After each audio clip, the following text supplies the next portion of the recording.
বড় অজ্ঞান জীবনে ইলম হাসিল করতে হবে, পড়াশোনা করতে হবে। প্রত্যেক মা, প্রত্যেক বাবা, প্রত্যেক জনকে আমি রিকোয়েস্ট করব, এই রকম আল আলামিয়া মিশনে আপনার ছেলেকে দেন। ইনশাআল্লাহ মানুষের মতন মানুষ প্রতিষ্ঠান হবে, একটা মানুষ হয়ে উঠবে। যদি মারা যান, আপনার দাদু দাদি যদি মারা যায়, তাহলে আপনার ছেলে আপনার জানাজাটা পড়াইতে পারবে। এর চাইতে সৌভাগ্য আপনি কি চান?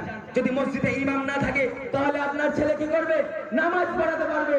এইরকম প্রতিষ্ঠান আমি দেখলাম, আল্লাহর কসম, এইরকম প্রতিষ্ঠান আমাদেরকে বাংলাদেশে, এইরকম বাংলার মাটিতে হওয়া দরকার।